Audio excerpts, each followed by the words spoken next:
Hi ನಮಸ್ಕಾರ ಎಲ್ರಿಗೂ welcome to my channel Viju's tasty food. ನಾನು ಇವತ್ತು ಮಸಾಲ ರೈಸನ್ನು ಮಾಡತ್ತೀನಿ. ಎಲ್ಲ ಗ್ರೇವಿ ಜೊತೆನೂ ಕಾಂಬಿನೇಷನ್ ಆಗಿ ಮಾಡ್ಕೊಳ್ಬೋದಾದಂಥ ಮಸಾಲ ರೈಸ್ ತುಂಬ ರುಚಿಯಾಗಿರ್ತೈತಿ. ಮಾಡೋದು ಹೆಂಗೆ ನೋಡೋದು ಬರೀ.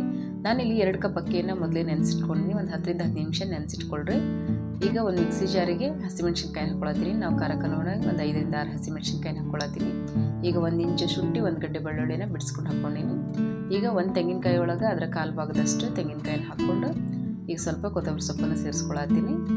ಈಗ ಅದಕ್ಕೆ ಅರ್ಧ ಸ್ಪೂನು ಜೀರಿಗೆ, ಒಂದು 4 ಪೀಸಷ್ಟು ಚಕ್ಕೆಯನ್ನು ಹಾಕ್ಕೊಳತ್ತೀನಿ. ಈಗ ಅದಕ್ಕೆ 4ರಿಂದ 5 ಲವಂಗವನ್ನು ಹಾಕ್ಕೊಳ್ರಿ. ಈಗ ಒಂದು 6ರಿಂದ 7 ಆಗೋಷ್ಟು ಕಾಳು ಮೆಣಸನ್ನು ಸೇರಿಸ್ಕೊಳತ್ತೀನಿ. ಅಂದರೆ ಅರ್ಧ ಸ್ಪೂನಷ್ಟು ಕಾಳು ಮೆಣಸನ್ನು ಸೇರಿಸ್ಕೊಂಡಿನಿ. ಈಗ ಅದಕ್ಕೆ ಒಂದು ಏಲಕ್ಕಿಯನ್ನು ಹಾಕ್ಕೊಂಡು ಈಗ ಇದನ್ನು ರುಬ್ಬಿ ಪೇಸ್ಟ್ ಮಾಡ್ಕೊಳ್ಳೋಣ. ಇದನ್ನು ನೈಸಾಗಿ ರುಬ್ಬಿ ಪೇಸ್ಟ್ ಮಾಡ್ಕೊಳ್ರಿ ಈ ರೀತಿ. ಈಗ ಒಂದು ಕುಕ್ಕರ್ನ ಇಟ್ಕೊಂಡು ಈಗ ಅದಕ್ಕೆ ನಾನಿಲ್ಲಿ 4 ಟೇಬಲ್ ಸ್ಪೂನ್ ಆಗೋಷ್ಟು ಎಣ್ಣೆಯನ್ನು ಹಾಕ್ಕೊಂಡೀನಿ. ಎಣ್ಣೆ ಎಲ್ಲ ಬಿಸಿ ಆದಮೇಲೆ ಅರ್ಧ ಸ್ಪೂನಷ್ಟು ಸಾಸಿವೆ, ಅರ್ಧ ಸ್ಪೂನು ಜೀರಿಗೆಯನ್ನು ಹಾಕ್ಕೊಳ್ಳೋಣ. ಈಗೆಲ್ಲ ಚಟಪಟ ಸಿಡ್ಮೇಲೆ ನಾನಿಲ್ಲಿ ಪಲಾವ್ ಎಲೆಯನ್ನು ಹಾಕ್ಕೊಳತ್ತೀನಿ. ಈ ರೀತಿ ಇರುವಂಥ ಪಲಾವ್ ಎಲೆ ಹಾಕ್ಕೊಳತ್ತೀನಿ. ನೀವು ಇನ್ನೊಂದು ಥರ ಬರುತ್ತಲ್ಲ ಬೇಲೀಪ, ಅದನ್ನು ಕೂಡ ಹಾಕ್ಕೊಂಡು ಮಾಡ್ಕೋಬೋದು.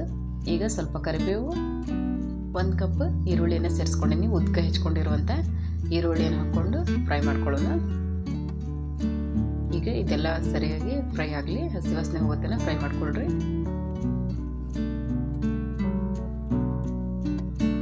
ಈಗ ನೀಟಾಗಿ ಫ್ರೈ ಆದಮೇಲೆ ಈಗ ಟೊಮೆಟೊವನ್ನು ಹಾಕ್ಕೊಳತ್ತೀನಿ. ನಾನಿಲ್ಲಿ 1 ಟೊಮೆಟೊವನ್ನು ಸಣ್ಣದಾಗಿ ಕಟ್ ಮಾಡ್ಕೊಂಡಿನಿ. ಈಗ ಅದನ್ನ ಹಾಕ್ಕೊಂಡು ಫ್ರೈ ಮಾಡ್ಕೊಳ್ಳೋಣ. ಎರಡು ಕೂಡ ಸಾಫ್ಟಾಗಿ ಆಗಬೇಕು, ಅಲ್ಲಿಗೆ ತನಕ ಇದನ್ನು ಫ್ರೈ ಮಾಡ್ಕೊಳ್ರಿ. ಈಗ ರುಚಿಗೆ ತಕ್ಕಷ್ಟು ಉಪ್ಪನ್ನು ಹಾಕ್ಕೊಳತ್ತೀನಿ. ನಾ ಇಲ್ಲಿ 2 ಸ್ಪೂನಷ್ಟು ಉಪ್ಪನ್ನು ಸೇರಿಸ್ಕೊಂಡಿನಿ. ನೀವು ರುಚಿ ನೋಡಿ ಹಾಕ್ಕೊಳ್ರಿ.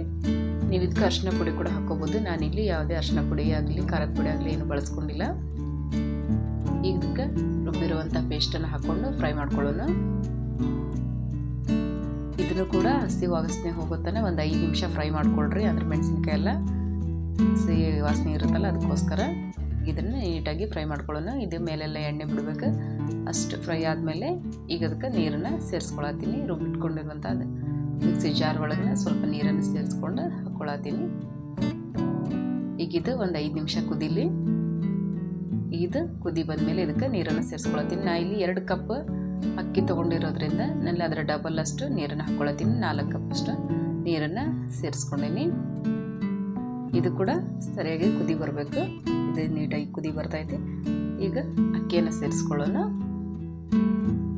ನೆನೆಸಿಟ್ಕೊಂಡಿರುವಂಥ ಅಕ್ಕಿಯನ್ನು ಹಾಕ್ಕೊಳತ್ತೀನಿ. ಈಗ ಹಾಕ್ಕೊಂಡು ಮಿಕ್ಸ್ ಮಾಡ್ಕೊಳ್ಳೋಣಂತ. ಈಗ ಇದು ಕೂಡ ಕುದಿ ಬರಬೇಕು. ಅಂದರೆ ನೀಟಾಗಿ ಎಲ್ಲದಕ್ಕೂ ಈಕ್ವಲ್ ಆಗಿ ಮಸಾಲೆ ಹಿಡಿತೈತಿ. ನೀವು ಬೇಕಿದ್ರೆ ಡ್ರೈ ಮಸಾಲ ಆದ್ರೆ ಹಾಕ್ಕೋಬೋದು, ಮತ್ತು ಬೇರೆ ಬೇರೆ ಗರಂ ಮಸಾಲ ಅದೆಲ್ಲ ಹಾಕ್ಕೋಬೋದು. ನಾನು ಯಾವುದೇ ಮಸಾಲೆಗಳನ್ನು ಬಳಸ್ಕೊಂಡಿಲ್ಲ. ಇದೇ ರೀತಿ ಪ್ಲೇನಾಗಿ ಕೂಡ ಮಾಡ್ಕೋಬೋದು. ಈಗ ಅದಕ್ಕೆ ನಿಂಬೆಹಣ್ಣಿನ ರಸವನ್ನು ಸೇರಿಸ್ಕೊಳತ್ತೀನಿ. ನಾ ಇಲ್ಲಿ 1 ನಿಂಬೆಹಣ್ಣನ್ನು ಹಾಕ್ಕೊಂಡೇನಿ. ನೀವು ದೊಡ್ಡವಾಗಿದ್ರೆ ಅರ್ಧ ನಿಂಬೆಹಣ್ಣನ್ನು ಸೇರಿಸ್ಕೋಬೋದು. ಈಗ ಇದನ್ನು ಮಿಕ್ಸ್ ಮಾಡಿಕೊಂಡು ಕುಕ್ಕರ್ನ ಮುಚ್ಚಳ ಮುಚ್ಚಿ 2 ವಿಸಲನ್ನು ಕೂಗಿಸ್ಕೊಳ್ಳೋಣ.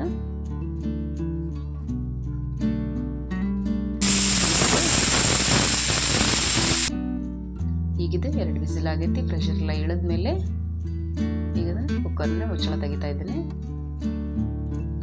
ನೋಡ್ರಲಿ ಯಾವ ರೀತಿ ಆಗ್ಯದ ಅಂತೇಳಿ. ಪರ್ಫೆಕ್ಟಾಗಿ ತುಂಬ ರುಚಿಯಾಗಿರ್ತೈತಿ. ಅಷ್ಟೇ ಫಟಾಫಟ್ ಅಂತ ಮಾಡ್ಕೋಬೋದು. ಇದು ಲಂಚ್ ಬಾಕ್ಸಿಗೂ ಕೂಡ ಆರಾಮಾಗಿ ಮಾಡ್ಕೋಬೋದು ಮಕ್ಕಳಿಗೆಲ್ಲ.